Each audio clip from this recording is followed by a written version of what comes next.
Baik, pada kesempatan ini saya akan coba menjelaskan tentang keamanan di internet. Anda bisa lihat, terutama gadget ya. Anda bisa lihat di kuliah Internet Safety. Di sini ada banyak informasi tentang dasar keamanan informasi, perilaku aman di dunia online, cyberbullying, kecanduan konten negatif, keamanan password, keamanan email, keamanan gadget, keamanan media sosial, VPN, teknik serangan. Tapi sebenarnya kalau ini kalau ngelihat yang lihat YouTube saya banyaknya pengen nyerang semua nih ya. Kalau menyerang cara bacanya gini, cara baca. Ini saya akan nerangin buat user supaya aman. Tapi bisa dibalik. Cara bacanya adalah bagaimana orang menyerang. Bisa juga, sama aja sih. Coba kita lihat yang ini, yang banyak sekali bolongnya orang-orang kebanyakan adalah tentang keamanan gadget atau mobile device. Nih saya baca, menjaga smartphone agar tidak dihack. Oke. Ini tip, ada 10 langkah buat menjaga smartphone supaya tidak dihack. Dan yang terakhirnya ke 10-nya tip. Kita baca nomor 10 dulu lah, paling gampang. Smartphone Anda mungkin diretas jika Anda melihat aplikasi terbuka sendiri atau baterai cepat habis daripada biasanya. Pakai data Anda sepertinya cepat habis, menunjukkan adanya masalah. Nah, artinya apa? Seorang yang nyerang biasanya akan nanam aplikasi ke handphone yang jadi korban. Kemudian aplikasi itu bisa ngontrol si handphone, bisa buka aplikasi sendiri. Dan karena dia melakukan aktivitas, melakukan komunikasi, paket datanya habis, baterainya habis. Jadi ini ciri khasnya. Cara bikin, jadi konsekuensinya kalau kita mau nyerang, berarti kita harus bikin aplikasi yang bisa ditanam di handphone. Caranya gimana? Nah, itu ini sekalian buat anda yang buat bertahan ya. Jadi kalau yang hacker itu ya bikin aplikasi buat masukin ke handphone kita. Nah, untuk cara bikinnya ada di sini sih, di e-learning semua. Semuanya ada di e-learning sih sebenarnya. Baik yang nyerang maupun bertahan ada di e-learning. Gila. Ini masuk ke sini, masuk ke cyber security. Di sini ini advanced routing. Nah, di sini mulai persiapan hacking, footprinting, sniffing, virus hacking. Di sini nih bacanya dari daerah sini. Di wireless hacking ada yang password attack, database attack, file sharing.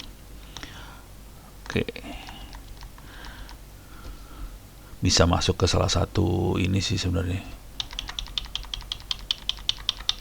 Ini masih wifi biasa yang di attack. Ini kayaknya nggak saya masukin dalam sini. Soalnya bahaya banget. Tapi Anda bisa masuk dari salah satu aja sih. Ini masuk sini, klik sini. Oh, ini masih bahasa Inggris. Belum sempat diterjemahin. Cuman kira-kira ininya Metasploit. Yang dipakai Metasploit sih sebenarnya. Ini ada attack Android.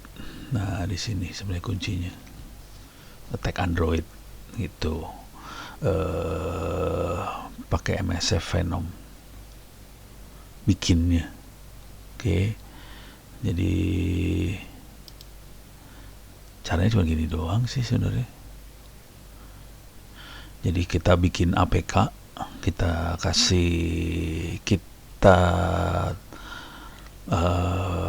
APK-nya kita buat ini apa sih namanya? Jadi APK yang bersih, kita kasih racun Venom, Trojan. Dan ini cara masukinnya cuma gini doang. Kalau ini terjadi, maka si APK ini kalau diinstal dia akan komunikasi ke laptop kita yang jalanin Kali Linux. Dan harus jalanin Metasploit. Dan kalau udah itu terjadi ya sudah, beres dah. Nih, jadi cara bikinnya cuma gitu doang. Oke. Jadi ini sebetulnya nggak susah banget buat bikinnya dari sisi hackernya.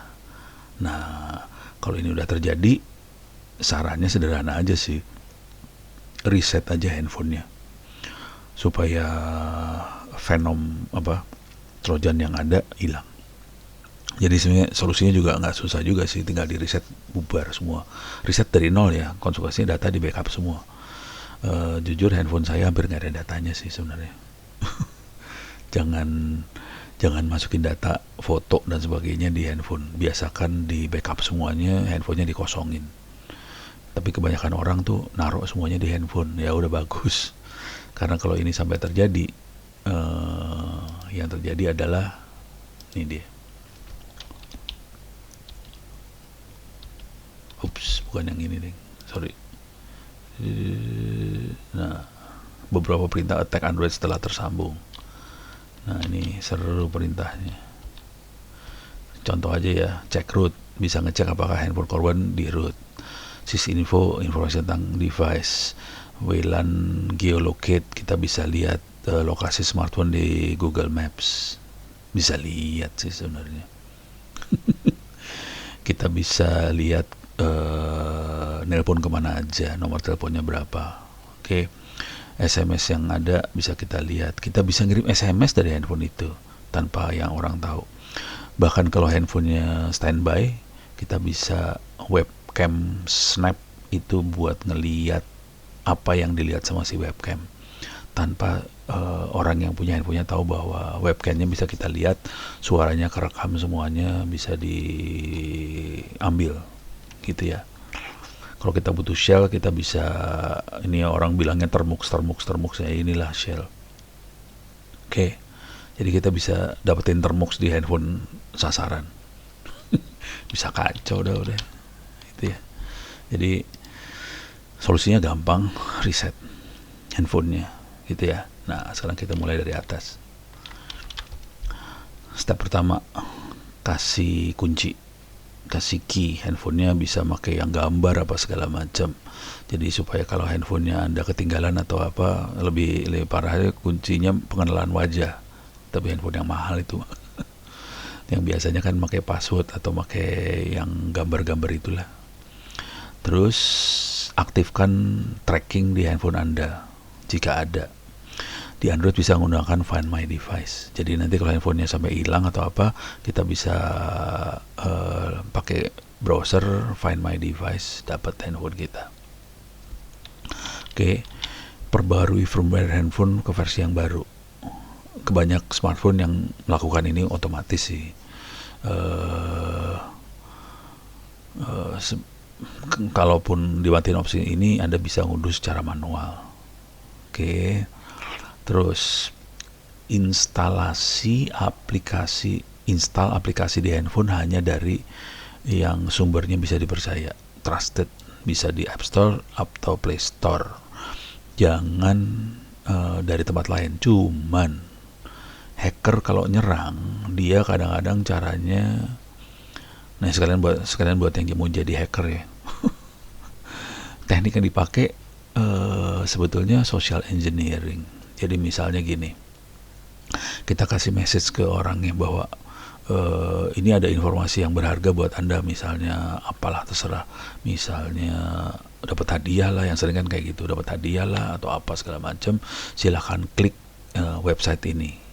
Pas diklik website itu, aplikasi tadi masuk, sekalian informasi yang menarik tadi dikasih.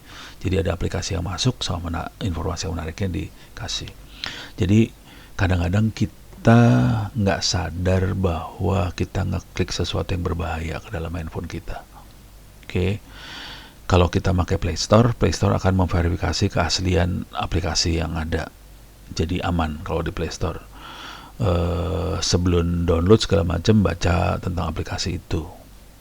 Itu ya. Ini kejadian sama si bontot, si bungsu saya itu yang masih SD kelas 2 itu, install sembarangan. Ya biasalah, anak SD kan kacau juga ya. Install sembarangan, akhirnya masuk segala macam ke handphonenya, kepaksa saya reset tuh handphone. Itu. Terus dia komplainnya gini, "Pak, ini kenapa keluarnya gini terus?" La ilaha illallah, kamu apain? Ya udah, reset handphone. Jadi jangan ragu-ragu buat mereset handphone Anda. Konsekuensi dari reset adalah biasakan backup semua data.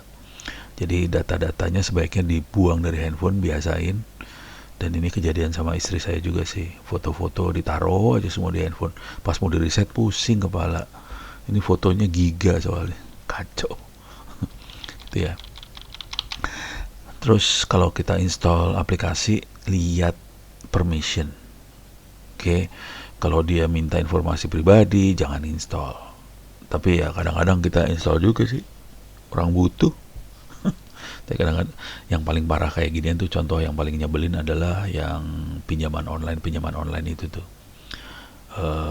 Itu kan dia minta akses ke informasi pribadi, contohnya ke address book segala macam. Ya karena butuh duitnya tetap diinstal, tapi akibatnya kita bonyok loh udah urusannya gara-gara itu. Gitu ya. Ini bahaya banget. Terus hindari meninggalkan smartphone di tempat umum, seperti di meja restoran atau meja kantor. Kalau Anda harus meninggalkan handphone, di-lock. Sembunyikan di suatu tempat seperti laci atau untuk mencegah pencurian, kira-kira kayak gitu. Nomor 7, hapus semua SMS dari pengirim yang tidak dikenal yang minta informasi Anda. Hindari klik link yang ada di dalam pesan SMS atau WhatsApp atau apa. Nah ini karena ini urusannya ke tadi Trojan yang masuk. Beberapa hacker kirim pesan tampaknya berasal dari bank atau dari sumber yang percaya. Jika klik pesan tersebut, hacker akan bisa mencuri data Anda, masang malware dalam smartphone. Jangan unduh aplikasi melalui SMS. Ini adalah cara umum bagi peretas untuk menginfeksi perangkat Anda, gitu ya. Terus akses smartphone Anda hanya dari WiFi yang aman. WiFi yang tidak aman akan memungkinkan hacker untuk menyadap data-data Anda secara online. Oke. Yang masalah, yang terutama jangan belanja atau online banking di WiFi publik. Bisa kacau semuanya nih urusannya. Oke. Terus WhatsApp segala macam, instant messaging, komunikasi mungkin berisi lubang keamanan atau hole, security hole, yang memungkinkan hacker bisa ngambil data pribadi kita. Jadi WhatsApp segala macam ngeri sih, makanya saya nggak pakai WhatsApp. Cuman mengagumkan orang pada pakai semua. Jika Anda memiliki akses jaringan seluler, gunakan seluler. Jangan WiFi publik sebaiknya.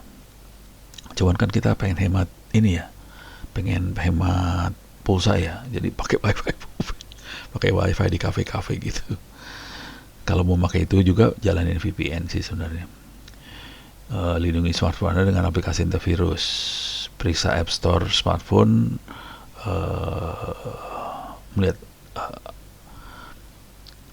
untuk melihat apa yang tersedia untuk perangkat Anda, kira-kira untuk antivirusnya ya, gitu. Ya kira-kira ini 10 tip yang bisa kita pakai buat mengamankan handphone. Masih banyak nih di sini ya. Coba kita lihat WiFi safety lah. Kalau tahu 7 kiat aman berselancar di WiFi publik. Jadi tolong dibaca-baca ini, tapi orang pada malas baca, pusing saya.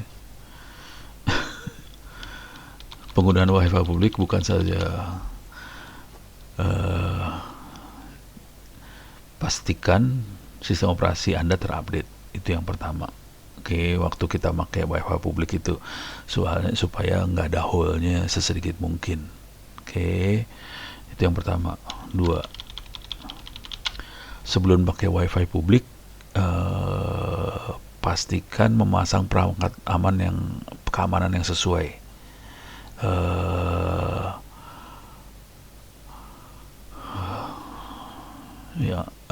Untuk iOS, Android ini punya masalah dengan malware ya. Perangkat keamanan yang akan menyediakan firewall, bisa scanning, menghapus malware segala macam. Soalnya kalau Anda masuk ke WiFi publik tanpa jaminan, Anda berisiko untuk buka diri ke malware dari perangkat jaringan lain di jaringan.